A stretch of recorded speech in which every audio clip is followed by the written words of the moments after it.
Howdy everyone. I know I mentioned that I was going to be playing some more Carrion, but I lied because we have more Summit der Langrisser happening. It makes sense. We're in the top 32, so there's a bunch of games to be played. Tonight we are going to be watching the match between Lune 3 and Toxic Jessica.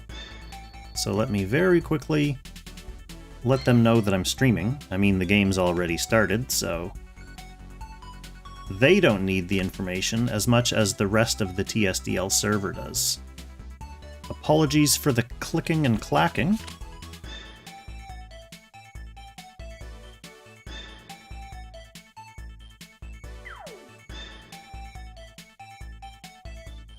There, that's the last of the typing I have to do. You won't hear that again.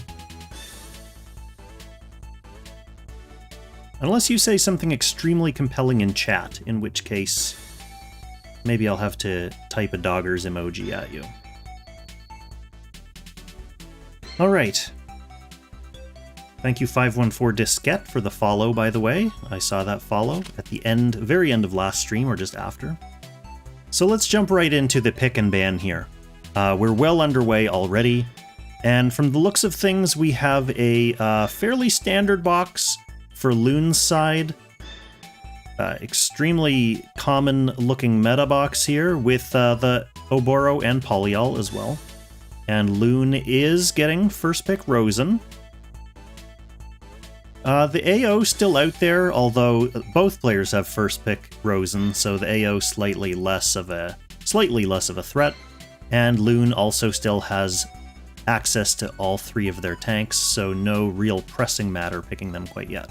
Toxic Jessica, on the other hand, has a little bit of a different box, a little bit more interesting. I don't want to say more interesting, but in the sense that it's different. For the tanks, we have, well, Lightbringer's been picked, but Christian's in the box. We also have a Liana and an Elma in here. So it's a little bit more of a defensive-oriented box, a little bit more princess tilted. I mean, having Elma in the box immediately says either you really don't want to be left without a healer, and if your Rosen is banned, you're picking that Elma to help you deal with AoE or debuffs or whatever. Or it says you're just happy to play with a more, like, insured tank core. So sure enough, Toxic Jessica is getting first pick Rosen Seal, second pick Lightbringer, so that ensures the traditional tank push core that we'd usually expect to see. It does kind of limit the rest of the DPS going forward, though, based on this pick and ban. Lune has banned out the AO and then banned out the Grenshiel and the McLean. Banning two tanks was an interesting one. You could get away with just banning one tank there. Well, I guess you couldn't because he has 4 tanks in the box. That's right, I didn't even notice the Hilda at first. So yeah, this is totally a turtle-leaning box. Not totally turtle per se. There's not a shitload of off-healers. Agnes, pretty much the only one there. Pure turtle, you'd expect to see like a deployed comp of a couple tanks and a couple healers, and then one kind of hopefully carry DPS. So with that in mind, Lune has attempted to pick a couple of assassins right at the start, knowing he's going to have to get around tanks somehow. Leaves the Agnes for Toxic Jessica, though, so in addition to being able to throw some AoEs out there, throw some additional healing alongside the Rosen Seal, Agnes is also going to be able to give her team a couple of revives off these assassins. Neither of them really give reliable fixed bursts after battle. I mean, McLean can on water, so he could take out a second life, I guess. Lune also getting Rosen Seal and Lightbringer as well.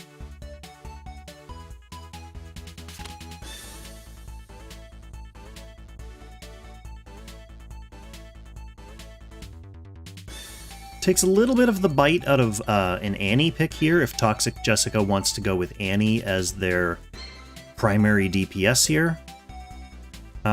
Leon could be a little bit of a better option because he can also scramble Lune's team out of tank formation. But then the thing that you have to worry about is who do you have for follow-up to then kill one of the units that's out of formation after that scramble. Hopefully Leon can just explode them before they can scramble back into position. Okay, and Toxic Jessica going to be left with a couple more healers. I'd probably expect to see a Liana pick here for the Act Again utility as well. Don't really need the two extremely defensive-oriented healers, especially where you already are getting Agnes's revives. I mean, Elma's Candle does give you some additional, like, aura and defensive utility, which might help against assassination attempts. But overall, I would think the Liana is the better choice. Some good spot healing, and that Act Again, especially as player 2, is really useful. Could be really useful for helping Leon clean up after his own scramble as well.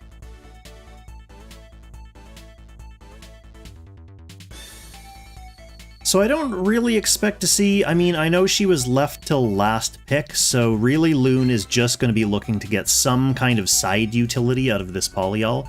She's not going to do the same kind of crazy stuff that an early pick Polyol usually does against a tank-free or Rosen-free team. That said, she will be semi-useful to help get rid of Leon tiles. If Leon fills this map up with flame tiles, Polyol can cleanse those once. Leon definitely has a lot more tile dropping potential than Polyol does. She may also just offer a little bit of mobility for the Lostum to get into pole position. For the McLean, maybe for the initial move, but McLean and Polyol have a little bit of anti-synergy going on because McLean likes to drop his own tiles as well. So they could kind of try to cover opposite sides of the map, although, I mean, then you're into a juggling act, so puts a little bit of pressure on Lune to be careful about what their strategy is.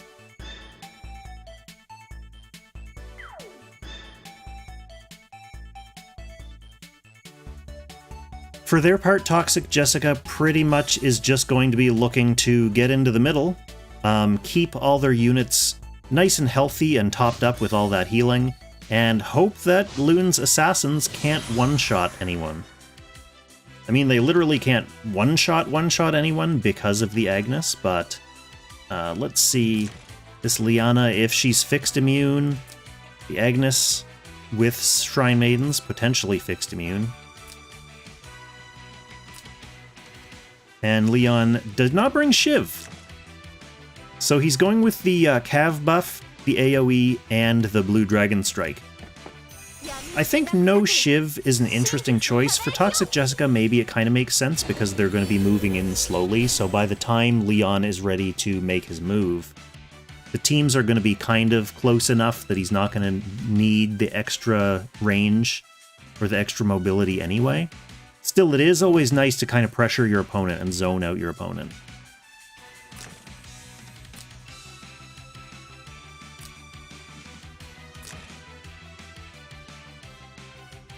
Okay, so Polyol bringing the push.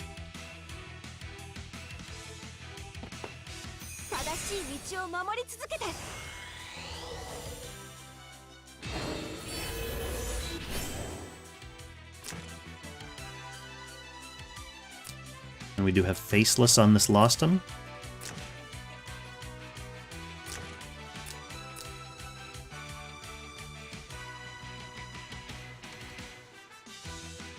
These players are going to take a couple of turns to get into position. Lune is going to be looking for an assassination target. I mean, ideally, taking Leon down first, because that really neuters a lot of Toxic Jessica's threat. But the question is Lune going to be able to get in on that Leon and assassinate him? One thing the Polyol can try to do, even though the charge with the AoE and stun isn't going to work against a Rosenseal team, if you can put a little bit of damage that sticks, then your assassins have an easier chance of following up with a one-shot kill. That said, having any damage, like any AoE damage especially, stick against a team with 3 healers is going to be tricky, because after that Polyol action, Toxic Jessica is going to be pretty much guaranteed to have a heal ready, so it could be tricky to make some, like, priming damage stick. I lied about not typing anymore.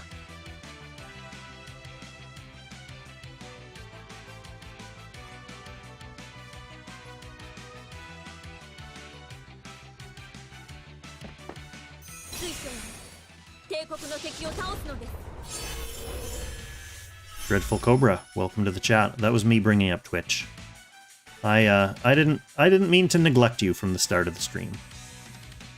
So while these players are moving into position, I'm not going to pour the pre-stream pour, but I do have kind of an interesting beverage going today. I don't know if you can see that. This is Sprite Lemon Mint Zero from China. Chinese beverage. It's basically Sprite Zero, except instead of lemon lime, it's lemon mint. A little bit of a danger of it tasting like toothpaste. Anything that, like, drinkable mint stuff always reminds me of dental hygiene, so maybe not the most refreshing beverage, but we'll see.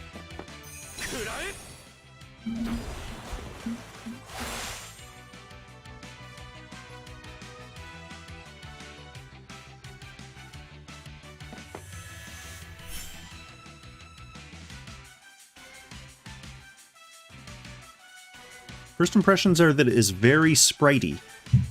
Mostly tastes like Sprite. Oh, but there's a definite aftershoot of mint there. It actually does remind me of mouthwash. That's alright. It's actually surprisingly not bad. Or not as bad as I thought it was going to be. I thought it was going to be like chugging pure Listerine. But it tastes mostly like Sprite with a little bit of a minty aftertaste that's, like, noticeable but not off-putting. Not bad. I think I'd stick with normal Sprite, though, if I had the choice going forward.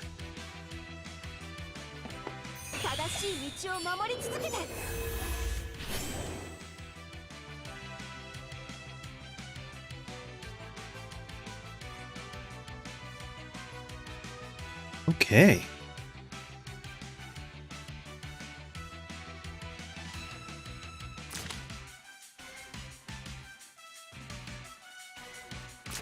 No Shiv definitely means no scramble opportunity soon.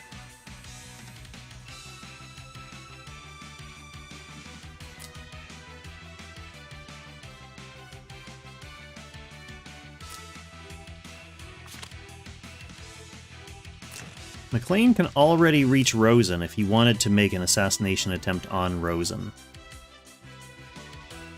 Potentially sketchy. Hey, thank you for the follow, Princess Kaida. Princess Kita?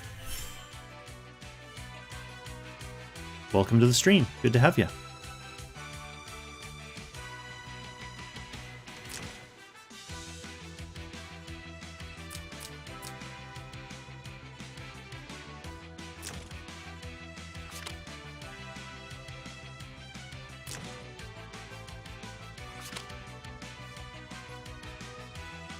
So the Lostum could actually reach Agnes or Leon from here.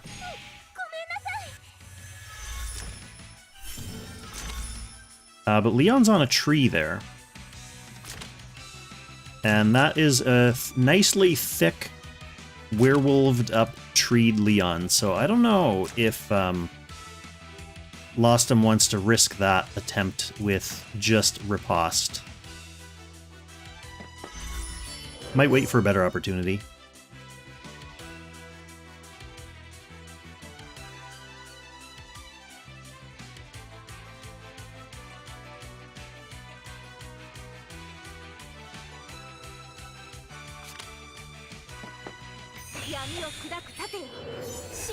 Leon not under guard now.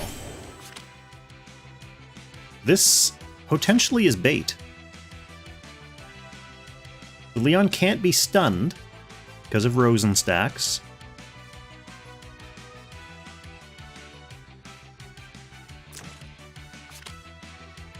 So even with the 3C, that's just like a stronger attack into a forested, wolved Leon. What's he got for buffs? He just has the usual... Yeah, usual defensive buffs.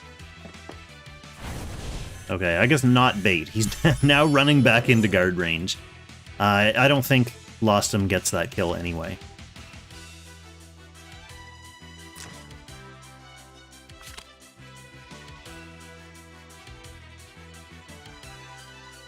Toxic Jessica really just has to play patient here, I think. Hope that Lune moves in and whiffs a kill, and then just heal up and clean up.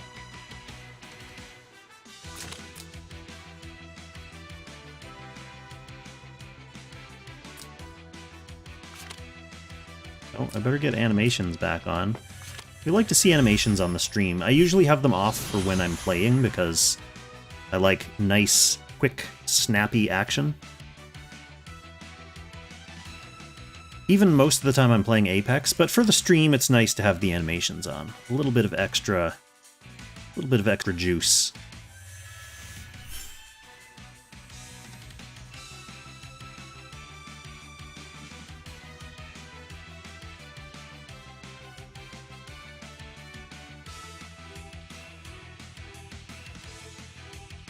Yeah, that's true, Dreadful Cobra. I mean, if it comes to a battle in the middle, they do both have a good sustainy tank in Lightbringer, as well as a Rosenseal. Lots of nice sustain. Then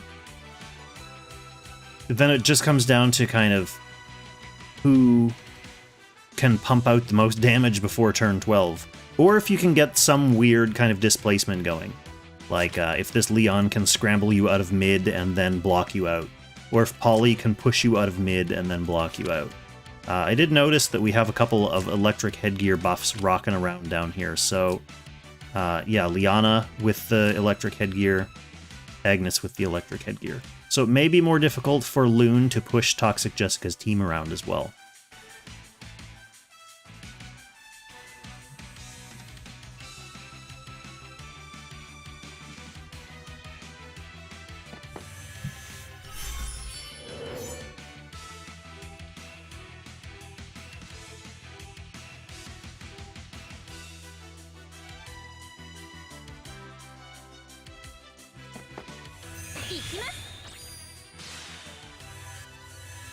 Toxic Jessica is definitely taking advantage of that Agnes to kind of preemptively throw some AoE damage out there just to get a little bit of a head start.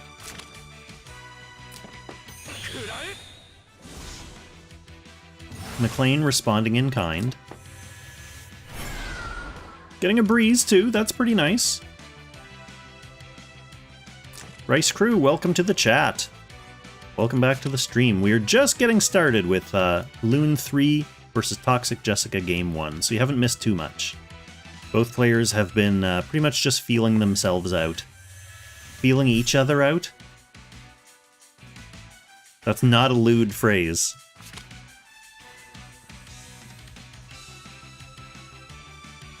Alright, Toxic Jessica leaving the Leon and the Liana unguarded again, although I don't think the Lostum can reach anyone from where he was.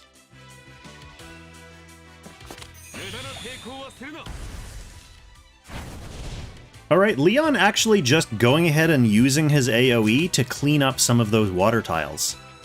McLean not getting water back for a couple of turns, although he can get water from his move again action.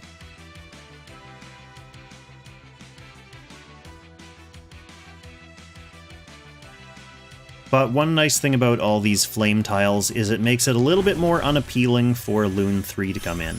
Now this is like the third time we've seen Toxic Jessica leave this Leon unguarded. So I think they're definitely considering Leon as a really nice assassin bait. Hoping that like Lostum is going to come in and whiff this kill on Forest. He's on Forest again, you'll notice. Might be slightly more dangerous if Lune can get off like a 1-2 punch with his assassins if he needs to.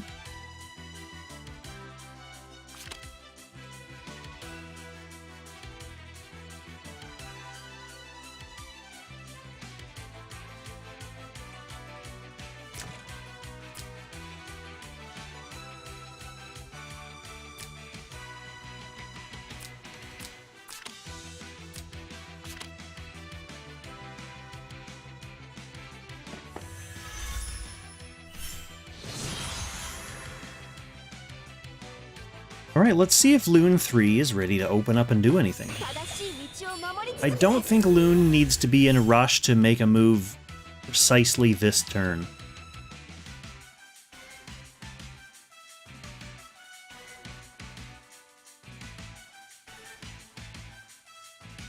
They can literally wait until they move into center with the rest of the team.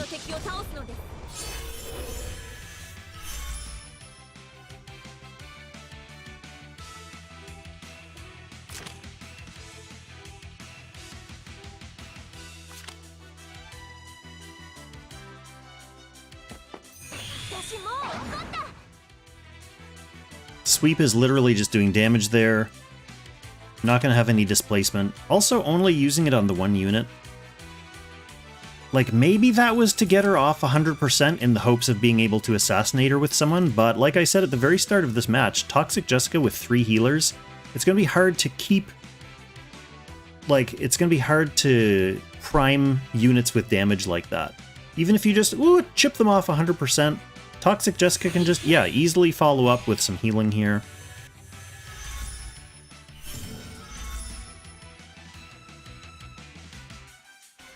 So pretty much, I mean, again, if Lune wants to take a chip off this Rosen before finishing it off, you gotta keep your 2 assassins for your last actions. Even Lightbringer can heal. So, you know, if McLean comes in and fails the kill, you got healing from here and here. And to be perfectly honest,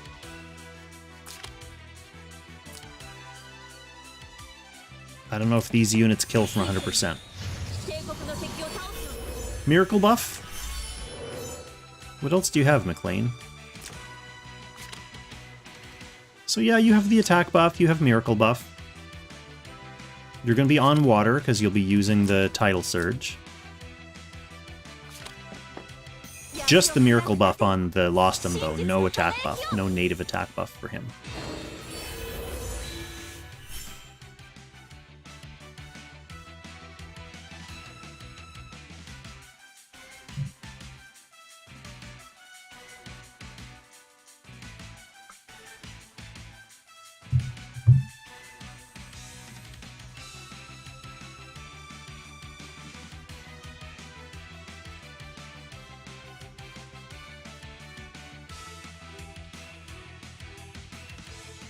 This is the turn where Lune is really thinking about it.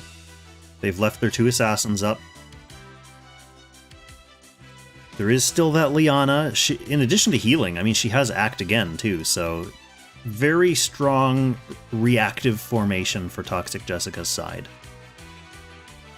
I would almost say, if you're Lune, you pretty much want to wait to pull that 1-2 punch until you can do it literally from within guard range. So wait until your team moves into mid a bit more, and you can attack with McLean and attack with Lostum from Lightbringer's guard range. Alright, we're going to see some action here, though. Lostum hooking in. He has a couple targets here. It can either be Agnes or Liana. Both of them Shrine Maidens. He's gonna go for the Agnes. No kill.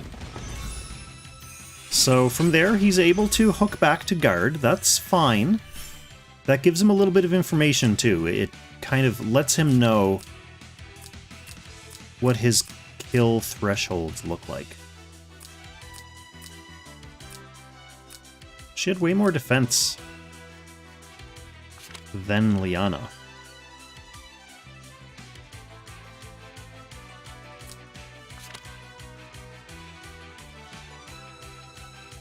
Actually, yeah, Liana has the damage taken buff, but no other defensive buffs.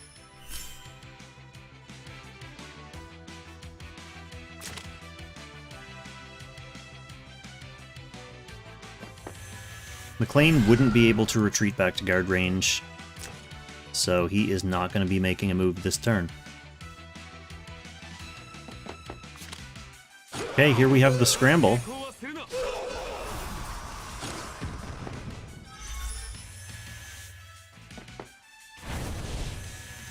Let's see how dangerous this looks. Oh, he's just gonna scoop the Lost him, and he only scoops him ahead one spot. Not a super dangerous scoop. Lost him can just get back into guard range now if he wants.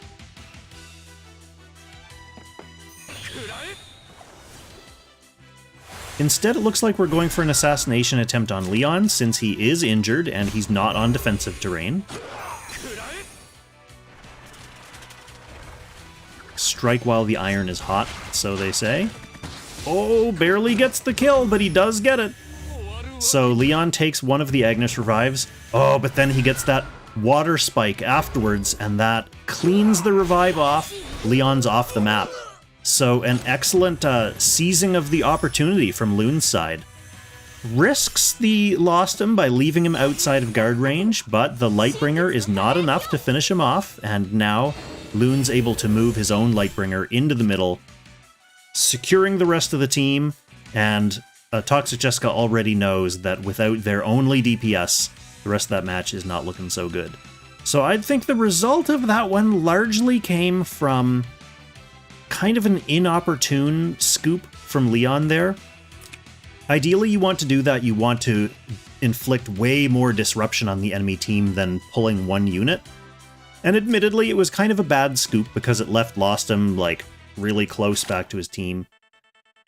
But you want to inflict a lot more displacement with that move. Scoop, like, the whole team, throw a bunch of damage out there, and maybe put multiple units, you know, far away from the tank in different directions. That puts a little more psychological pressure on Lune to maybe not pull the trigger on that McLean move. Maybe feel like, oh, he has to, like, reposition his guard or get himself settled back down again. But we shall see what is going on with Game 2. The only substitution for both sides was dropping Annie, bringing up Yulia for Toxic Jessica's side. Yulia is not a unit we see super often, but she does make sense in Toxic Jessica's box, which is a little slower, a little more turtley, and a little more princess-based. So I'd like to see that Yulia get picked, and see how Toxic Jessica can put her to use. We are going to be playing on Windy Outpost, so this is one of those maps where Leon and Lost him are both very scary. Players opting for AO and Oboro bans. And Toxic Jessica probably going to follow a similar pick and ban line to what they had in the last game, securing the Rosen Seal, securing a tank, and then opting for some DPS after that. So Lune probably going to want to at some point try to ban out this Leon.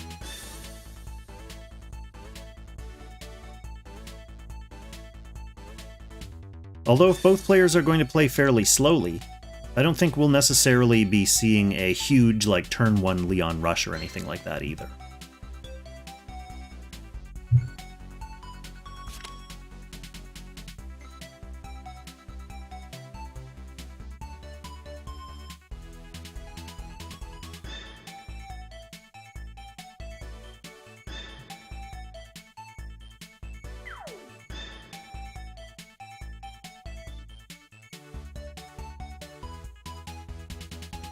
Lune in a position where they can pick the DPS of choice.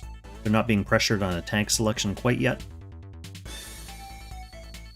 Again, I would expect to see someone who can ignore guard, like Lost him or a D-Heart here.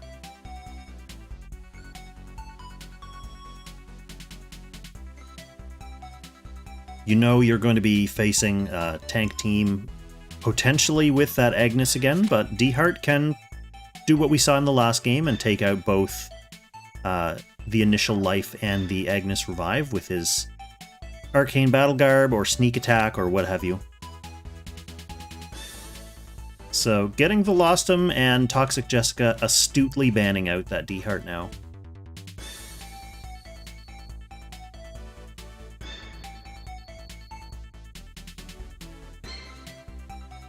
Toxic Jessica's assassin of choice is going to be McLean.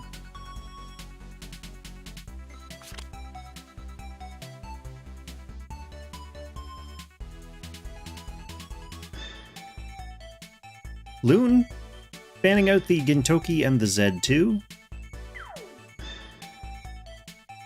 Both strong, throwing out a lot of damage. I probably would have liked an Agnes ban there, to be perfectly honest.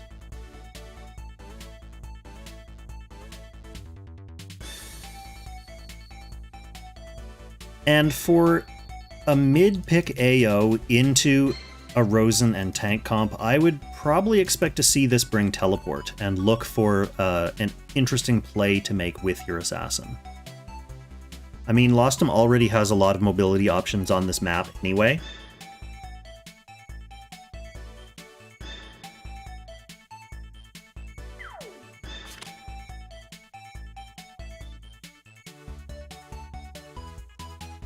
Okay, Toxic Jessica putting the pressure on for a tank selection now.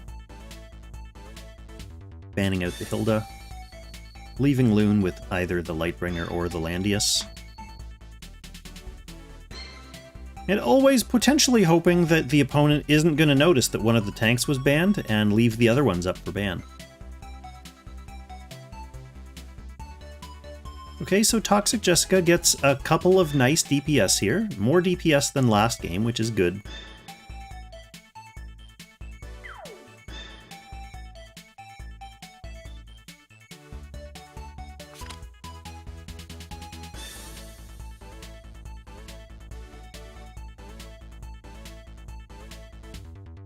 So both players getting the Rosen and Lightbringer core. And then it's just a question of who the rest of your carry units are. So we're going to have McLean, Leon on this side, and again, probably Agnes. And on Lune's side, we're going to have a one Lostum who can ignore guard, and one AO whose usefulness is going to be somewhat questionable, but we'll see.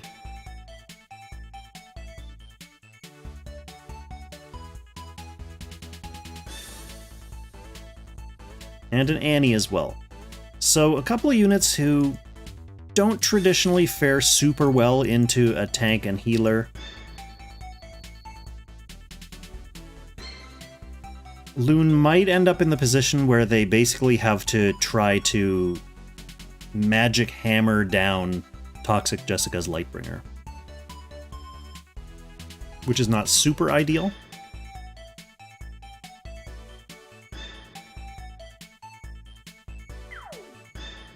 That said, there's less healing than there was in the first game with no Liana here, so maybe they can throw out an AoE to prime the unit to allow Lostum to finish off the assassination attempt. That's something that might be in the cards.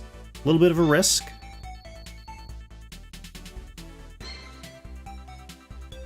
If Toxic Jessica's healing isn't available at the time. Overall, in Game 2, I think I give the edge after pick and ban to Toxic Jessica. Slightly better team comp, also as player 1 on a nice Leon-friendly map. Toxic Jessica does bring Shiv this time, Shiv and Blue Dragon Strike.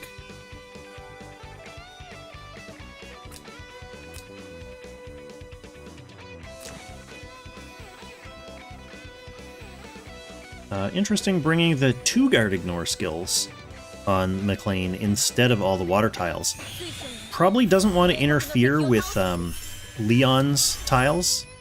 So, I mean, McLean does like to have tiles. There's no natural water on this map, so he's going to be left dealing with whatever he can create with his Tidal Surge, I guess. Toxic Jessica not making the all-too-common mistake of forgetting to go with Rosenseal first. So Rosenseal takes the first action. That just means that Lune's AO can't throw chains out on turn 1. So we do have a single target-focused Annie, And, oh, we have a single target focused AO with no teleport.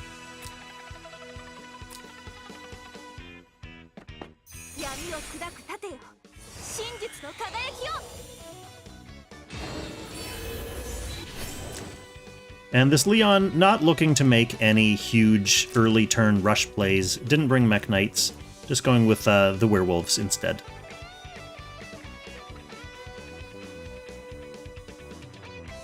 Boomerang, welcome to the stream. Good to see you here.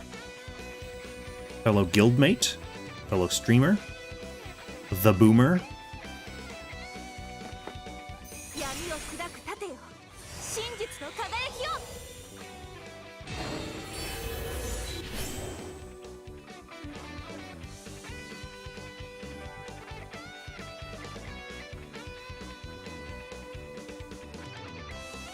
Yeah, this one might take a few turns of Lune trying to bust through that Lightbringer with magic.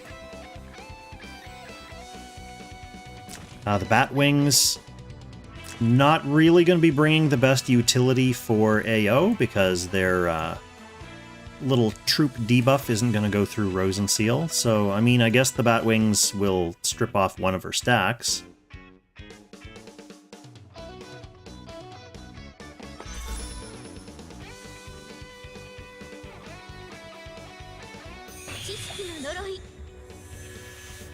Boomerang, cleaning your room, that's like one of the prime motivators for screaming. Although, who am I kidding? Like, you need an excuse or a motivation to scream. Alright, that Sprite Lemon Mint Zero is done for, and it wasn't too bad. I wouldn't get it again, but it wasn't too bad. I've had some of the, like, weird lab specialty flavors of different Coke things that I've had to pour out after taking one sip.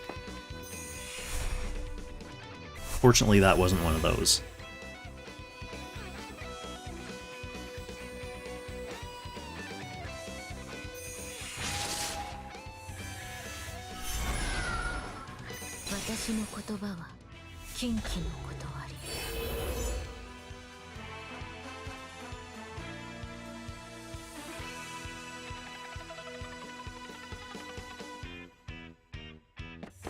Josh would not recommend the Flaming Hot Mountain Dew. That's a good tip. That does not sound like an appealing flavor that I'd probably go for. The best Mountain Dew I've tried was Major Melon. It's got a super sweet watermelon flavor. It kind of tastes like liquid Jolly Ranchers. It's pretty good, but I couldn't drink too many of them because I'm sure it's like 500 grams of sugar. Flavor-wise, though, excellent.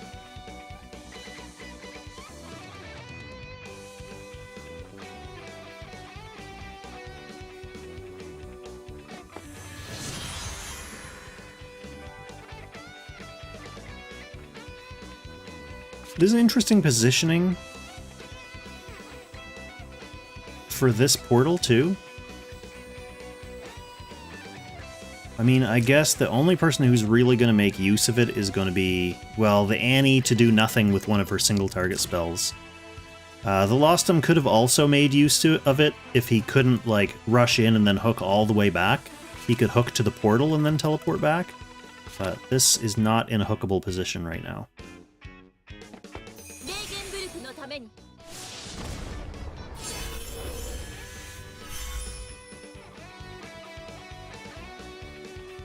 Okay, Lune is looking like this is going to be the line in the sand for Lune's defensive stand.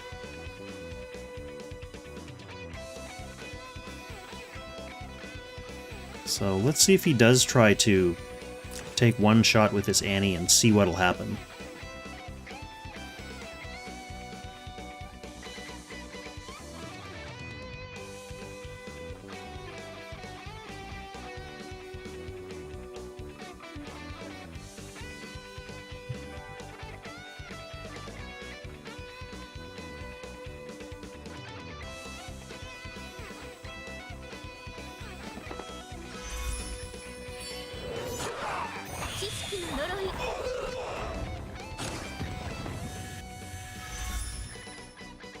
So that's a yes.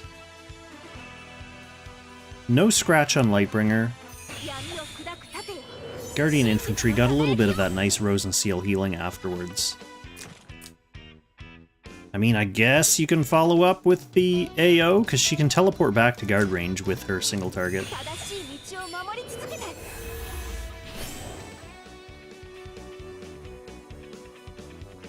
But then you don't do that right away. You're giving Toxic Jessica the opportunity to heal the Lightbringer back. I mean, even that said, I don't know that a single target spell from this AO is gonna, like, finish off the first Lightbringer life.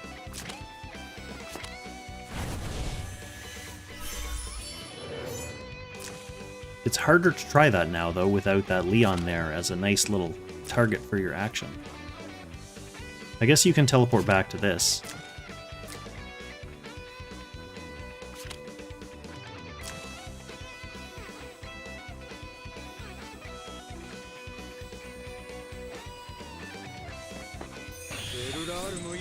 Oh, we're going in with the Lostum instead. Lostum, who are you trying to kill? We already know from last game that Agnes does not look good for you. Oh, that was so much closer! Agnes hangs on by the skin of 300 HP. Heals up a little bit after that. Of course, well, I mean, getting rid of Agnes is progress.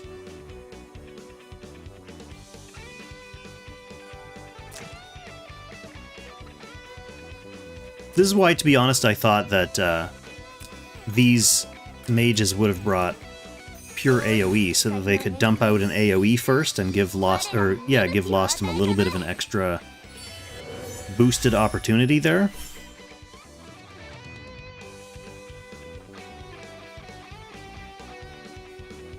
Yeah, poor Lostum. He's let us down a couple times so far in this game. Oh, that was pre-Miracle too. If he had been patient and used Miracle before that Lostum attempt, then maybe.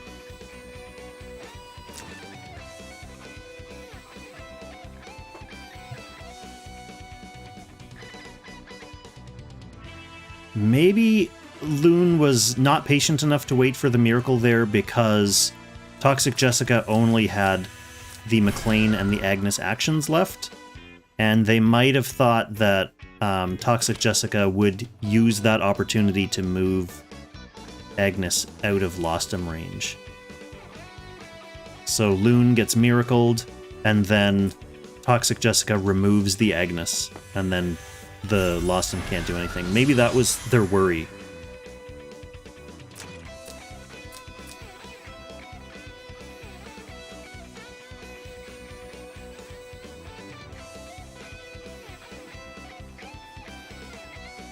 I noticed there's a tiny little applesauce right here. Hello, Appy. I don't know what she keeps, like, pecking at the ground for. Dobermans aren't chickens.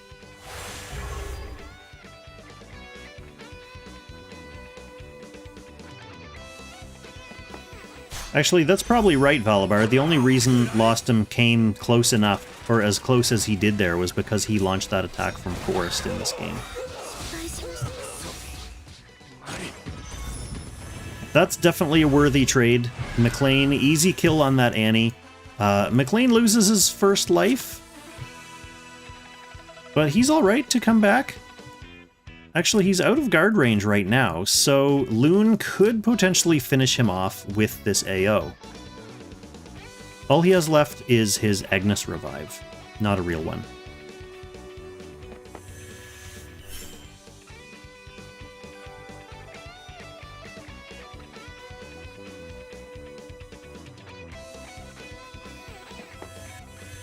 Lune instead lets Toxic Jessica move the Lightbringer up and get McLean back under guard, so not looking to take advantage of that low-hanging fruit.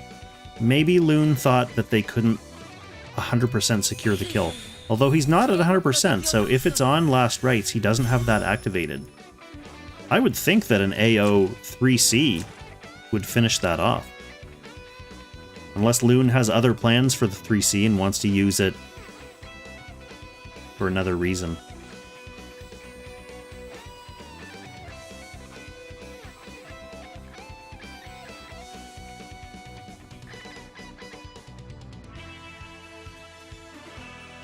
To be perfectly honest, the Annie, not a gigantic loss for Lune because she was not really doing anything other than comboing damage.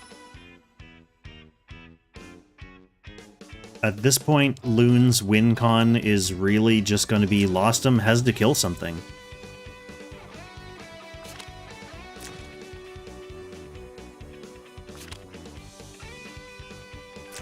It's not likely to be McLean. It's not super likely to be Leon. Unless something happens like what happened in Game 1, where Leon makes a scramble attempt, hurts himself, and leaves himself at low HP for Lune to follow up. But I think this one's over.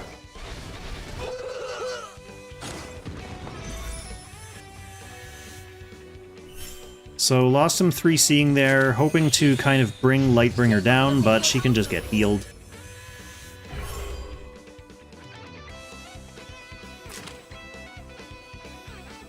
And I don't think AO one-shots Lightbringer through this.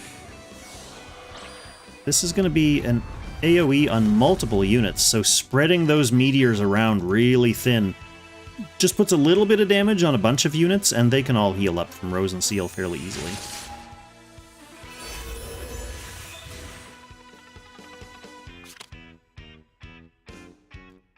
Although I suppose Lune has turn priority here, and will have Riposte active after the grapple. So I guess leaving them all low like that after AO's AoE gives Lune a little bit of a smorgasbord of options for Leonhardt to choose from. Not Leonhardt, Lostom. They're both LHs. I wish we saw more Leonhardts these days.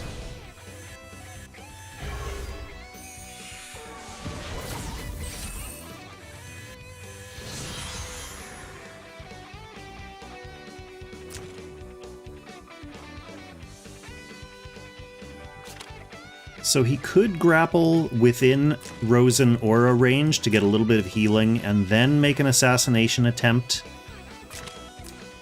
at one of these injured units from within Lightbringer guard range.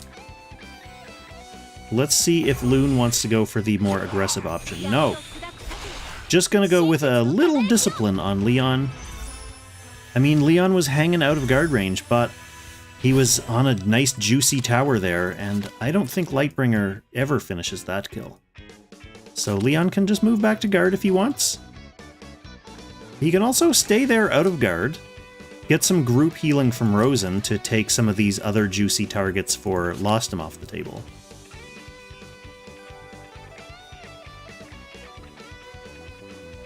Couple of options.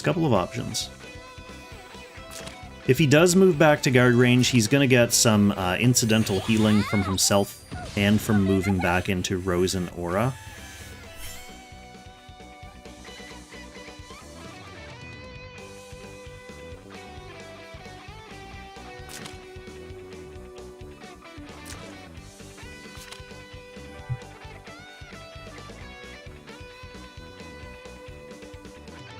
I mean, AO could probably just kill this Leon with her single target right now.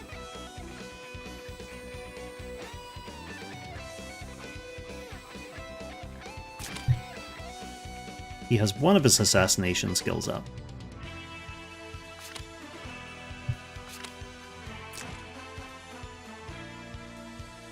He doesn't have move again, but he can... Well, those are both mountains. Okay. We are going to go for the grapple first. Who are we trying to grapple? Who are we trying to riposte? Just the Leon!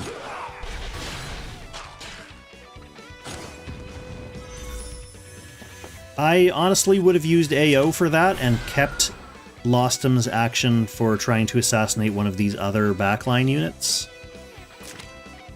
Leon and his wolves much weaker against magic, and this is a really strong single target skill. Would also healer. And it doesn't ignore guard, so it's kind of one that you want to fire off on an unguarded unit while you can.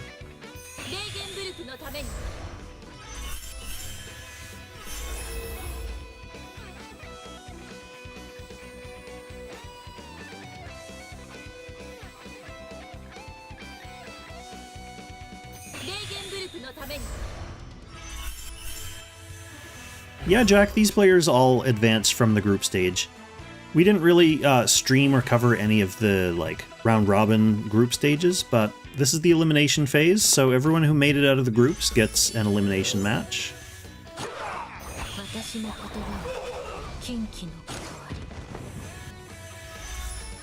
See, that would have been, I think, much better used on the unguarded Leon rather than just on Lightbringer.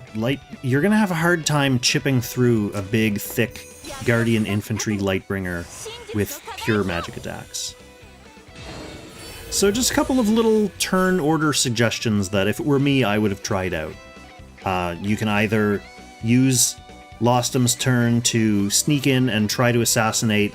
Rosenseal was at like 80%. McLean is less of a juicy target because he's another physically bulky unit.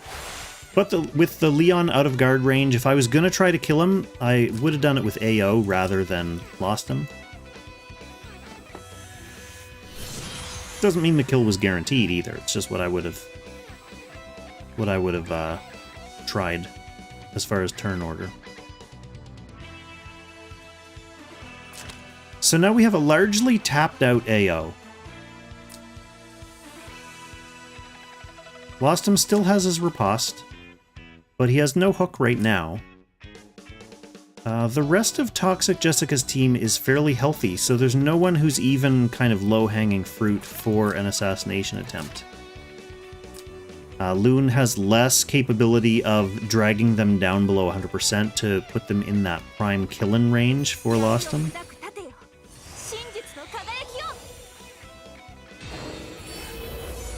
So definitely the cards are stacked in Toxic Jessica's favor right now.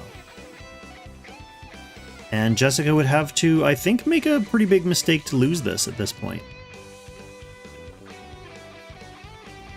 Even if they wanted to purely move into the middle and play strictly defensively for the rest of the game, it would be hard for Lune to break into that. But we're going to have guard ignore possibilities on this McLean here.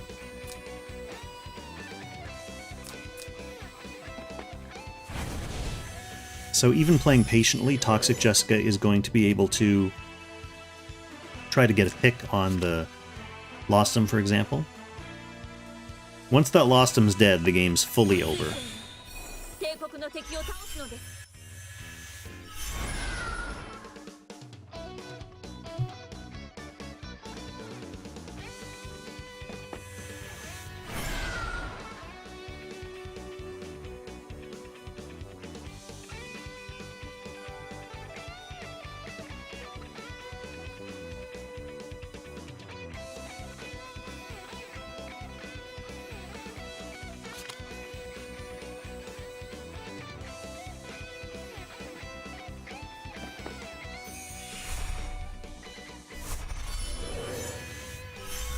Really, the only hope for Lune is already kind of gone. Like I said, they're not getting through Toxic Jessica's tank and healer situation. No matter what. So the only hope, which is already slipping away, would be get into the middle and hope that you can do more damage using AO. Just to, like, rack up the damage numbers by chipping into the Lightbringer. But that said, Toxic Jessica has their own strong DPS who could keep up the damage race, but the middle is already being kind of sealed off against that strategy anyway, so we're gonna start to see Lune's units getting fogged in the next couple of turns.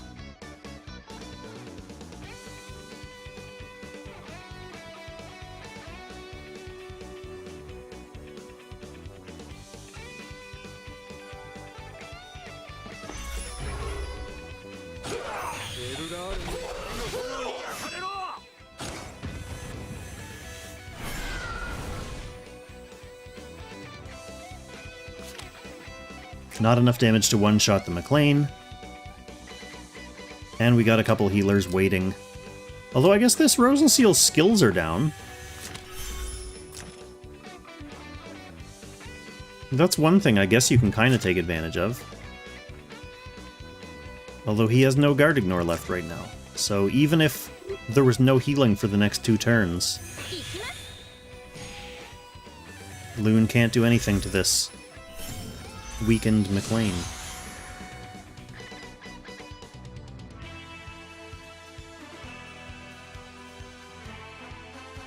Alright, so we're getting a look at the damage numbers, and Lune is indeed ahead, so that would be fine if Lune could get into the middle to make that matter. Because if you want to win on damage, you have to make it all the way to turn 12, and you can't do that if you only have 2 living units. I mean, you can make it to turn 12 with 2 living units. But if Lune gets 2 units in here and then somehow keeps the damage lead, I'll eat my hat.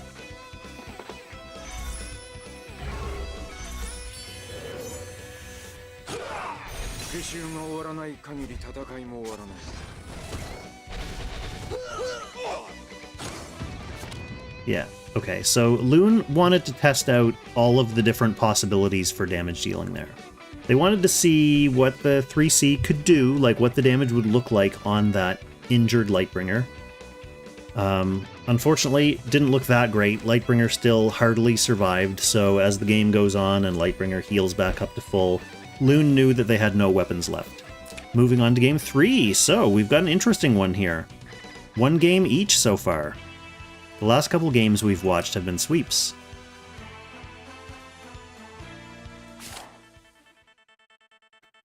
Okay, and Lune as player 1 again. On the Winter Hideaway. So we actually saw Lune win game 1 as player 1 on Winter Hideaway. They'll be hoping for a repeat of that. Unsurprisingly, both players going for that first pick Rosen.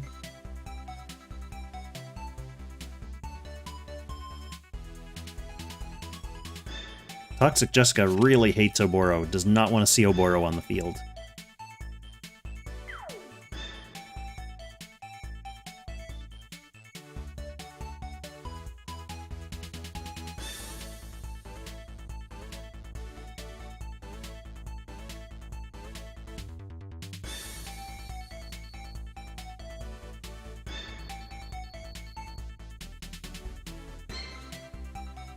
I wouldn't be surprised to see, I was just going to say, I wouldn't be surprised to see a Lostum pick here again.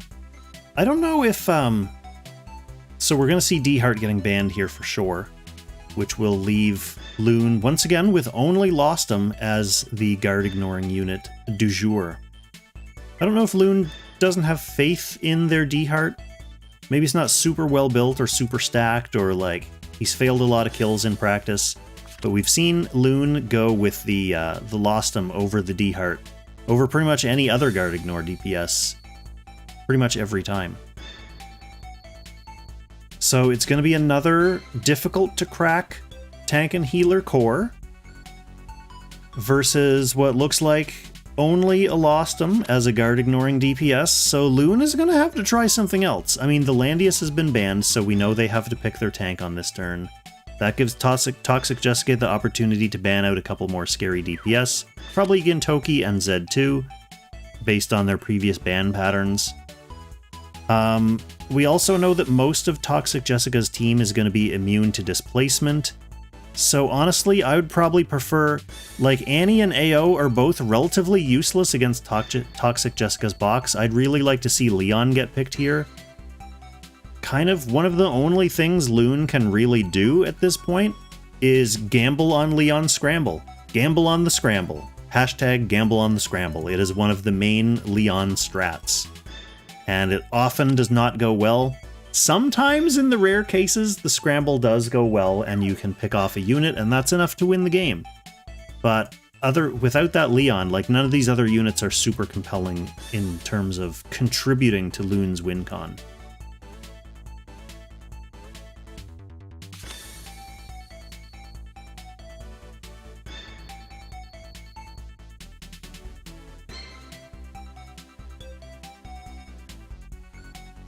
So Toxic Jessica is going to pick either Yulia or Leon here. It's the only 2 DPS available, and you're going to be looking at just a couple little AoE splashes from Agnes, and then whichever of these DPS you pick.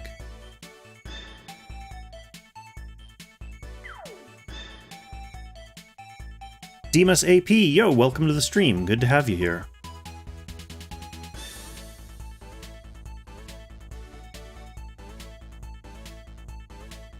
Valabar, I saw your game is up for review. I don't think anyone... That was just from earlier today, wasn't it, Valabar? I don't think anyone was available to stream it live.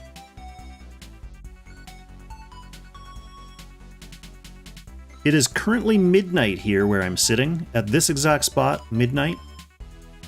But we'll see how fast this game is. Maybe I'll be able to stream your game after this one, Valabar, but if I don't stream it tonight, if I decide to do the responsible thing and go to bed, since it's now tomorrow, then I'll definitely throw it on, either stream it on its own, or tack it on to whatever stream I'm doing tomorrow. Someone else may pick it up as well, but yeah, I'll do my best. So we are going to see a Yulia here. Yulia actually kind of potentially dangerous against the only one tank.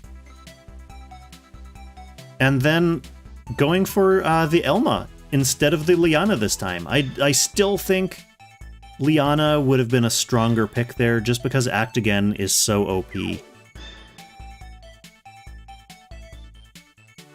But I think Toxic Jessica just wants to, like, drive the point home that this is an unkillable team. Like with Rosen and with Elma, like you're not... The word is you're not getting through this. Yulia with all her revives, plus we're getting additional revives from Agnes. Lune has their work cut out for them.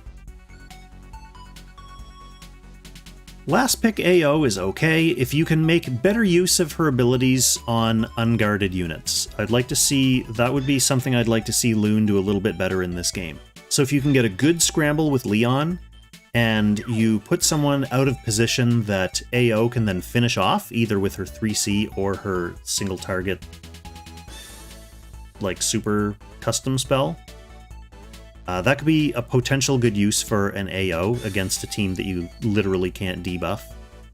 The other thing, I guess, for Lune is if you get a good scramble, then Leonhardt... I keep saying Leonhardt. I really want to see Leonhardt. I guess I need to watch some more Whir games.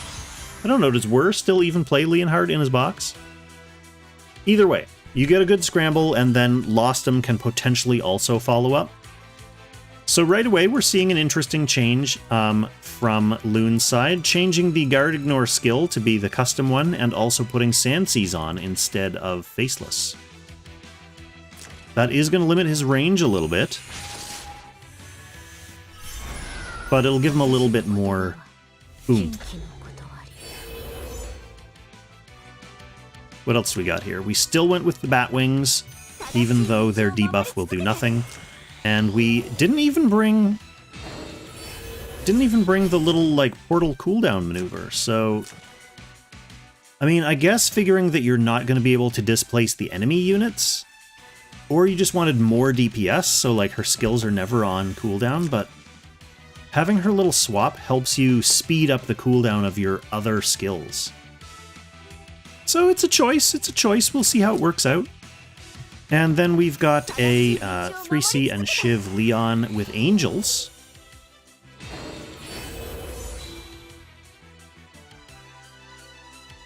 I guess the Angels strictly to protect him against Yulia's magical DPS.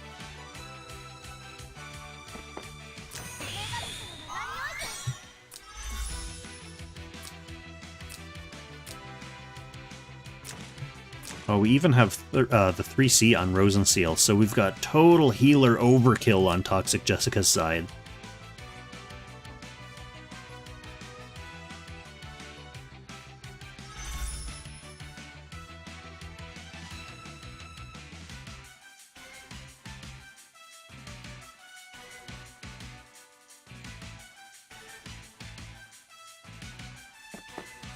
And Toxic Jessica is really just moving up with impunity here.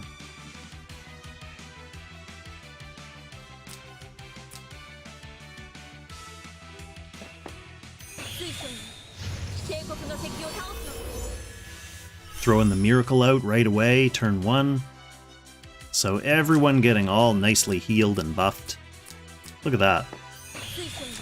3 pages, three tiers of buffs on the Lightbringer already.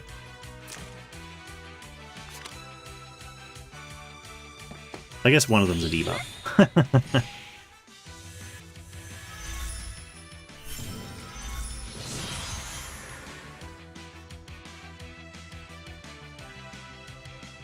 Okay.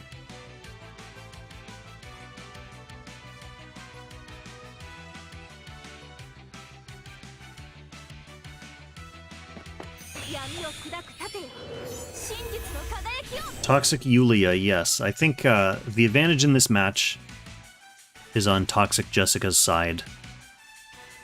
Lune really needs to gamble on the scramble, pretty much the only win con there. I don't see Lostum being able to pick any of these units. They're all gonna always be at full health, for one thing.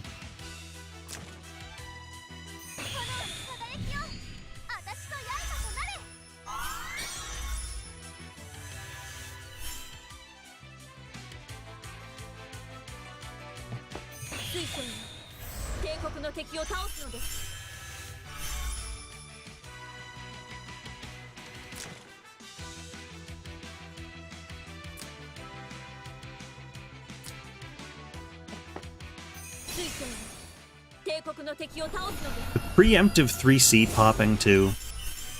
All this just says, like, this is where I'm making my stand, come and get it.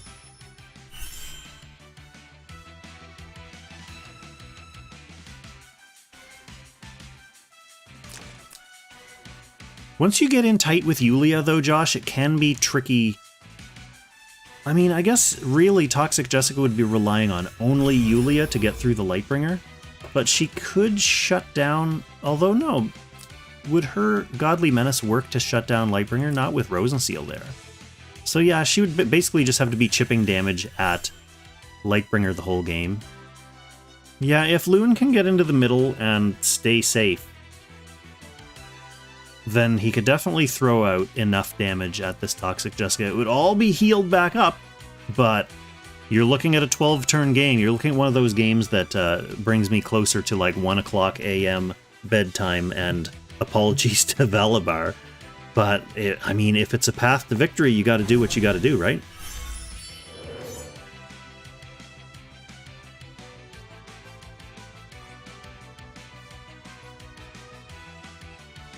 Not to discount Agnes's DPS too. She's able to constantly throw out annoying little AoEs.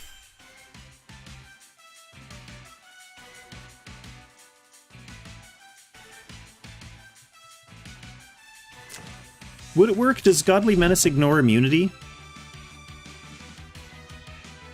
I haven't used Yulia in so long. I just figured that if it doesn't ignore immunity...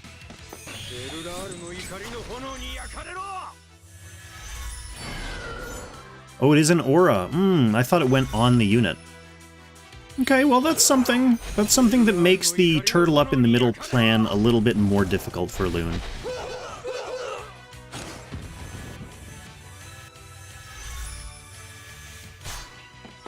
This is the sad consequence of not having used Yulia in like 2 years.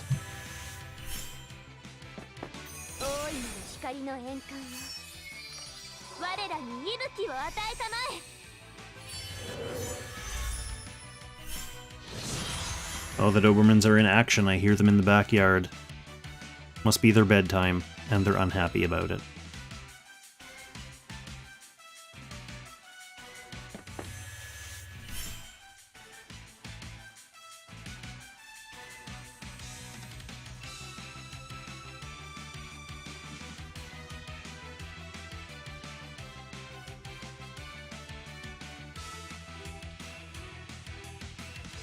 Yeah, I mean, middle is still available.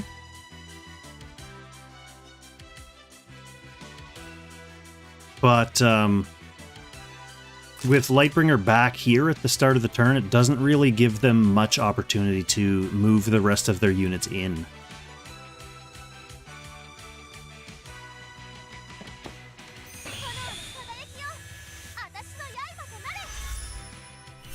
Right, and here we have Toxic Jessica beginning to take advantage of that opportunity by bringing the Elma and the Candle into mid. Mid spots are starting to get thin. Okay, and Lune is moving away. I don't think Lune knows that the occupy mid and try to survive strategy is on the table for them.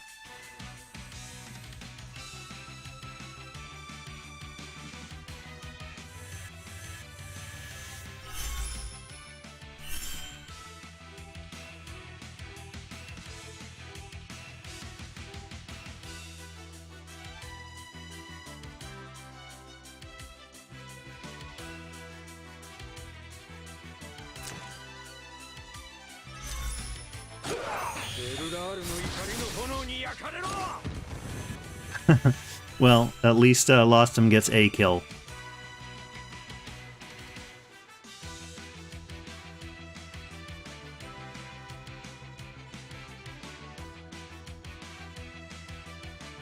Yeah, Lord, their only other play, I believe, would have been a lucky scramble with Leon, and then follow that up immediately with at least a really good Lostom kill, or a Lostom plus AO combo on a really well-scrambled unit. But that is like putting all your eggs in like a perfect Leon scramble result basket. So, pretty tricky.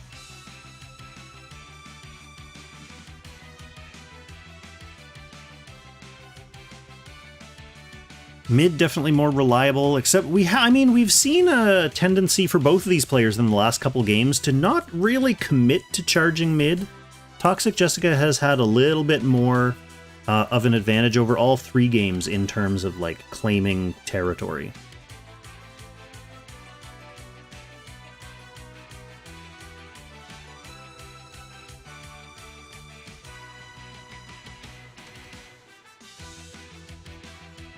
Possibly a result of Lune really just trying to avoid conflict rather than kind of charge into it. A little bit of a tank push mentality thing.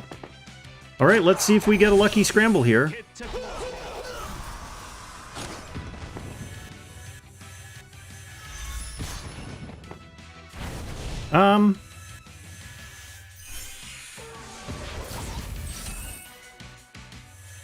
Scrambles Lightbringer away from the rest of the team. This Lightbringer hasn't acted yet, though, has she? So she can get back. She can get back to protect these units. And Rosenseal has a revive. Yulia has like 5 revives. I probably would have tried to scramble more units. Although maybe not. Who else can you scoop if you go from like here? You also scoop Yulia, I suppose, and put some damage on her. So not an ideal scramble.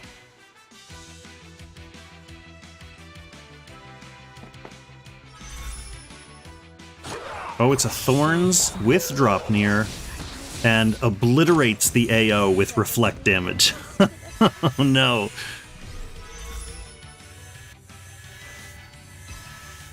And that is where Yulia gets very annoying. What do we have here? A fully dead Yulia, all the way back up to 85% health with 4 revives still in her pocket. That is just emotionally and psychologically devastating. This AO will be back at the start of next turn, but she's not going to be of too much use because she's going to need to get a kill in order to unclone herself, and she's not going to be getting a kill. Yulia rides straight forth into the action, safely under guard here, healing herself back up beautifully. So Lostom, what do you have? You don't even have your guard ignores up, so he's not going to be able to make a play at Yulia. Leon is spent for the next 4 turns.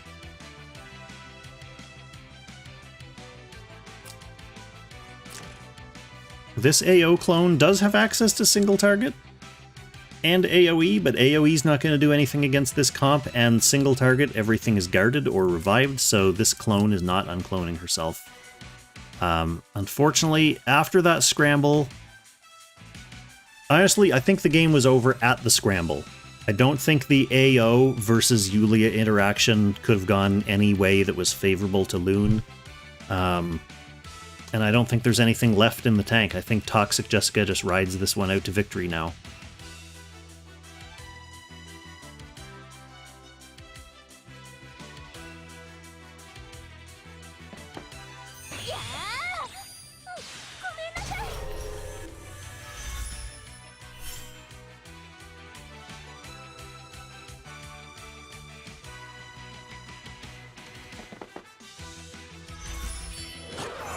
I haven't played Lune before, ever. I have played Toxic Jessica once in ladder earlier this season, like a couple weeks ago. And they beat me! So, congrats, Toxic Jessica, for that win against poor old Kong. Poor early season Kong. Don't know what to tell you.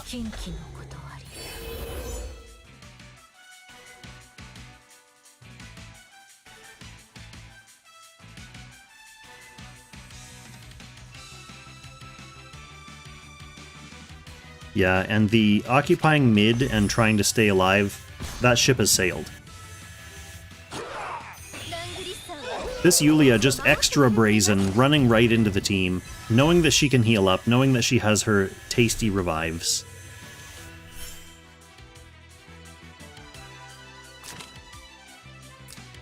Are Leon or Lostum about to kill themselves into this Yulia? Are we going to have a double Yulia suicide kill game? Let's see what happens.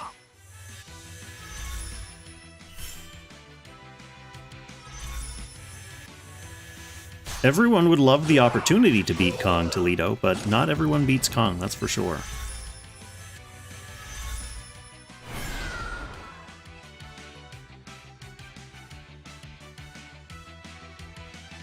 I did, at the end of last season, I did post a bunch of my losses in a row because I thought that would be hilarious. What a lot of like streamers and YouTubers do is kind of cherry pick their wins and just post videos of their wins. So I thought it would be funny to subvert that and just post nothing but my losses at the end of the season. That was pretty hilarious. Okay, so what we have here is a Toxic Jessica victory in Game 3, just absolutely stifling Lune in Game 3. The previous two games were a little bit more close. Lune with a pretty nice clutch victory in Game 1, and then the tides shifted the other way for Game 2, but then Toxic Jessica just giving absolutely no quarter in Game 3. To advance to the top 16, not sure who their opponent is going to be. I would have to check the brackets, which I can do later. And Lune, congratulations for making it this far. Hope you got lots of experience and enjoyed your time in Summit der Langrisser, so thank you so much for the interesting matches. I think it's almost 12:30, so I think I am going to call it a night. Trying to throw another whole game on top of this one, I wouldn't be getting to bed until like 1:30 a.m., which is not appealing, because I do still have a workday tomorrow. So Valabar, I'll try to catch your game tomorrow if I can, if no one else picks it up before that. But thank you to everyone who came out in the chat to cheer for your favorite, Lune or Toxic Jessica, also to support the stream. I appreciate it so much. So I will catch you in the next one, most likely tomorrow. If there's not a Summit game for me to stream tomorrow, then I guess I'll probably continue playing Carrion for my Halloween Spookfest then. So I'll see you then, regardless of what game we're going to be playing, and I'll catch you in the next one. Happy Langrissing, everyone.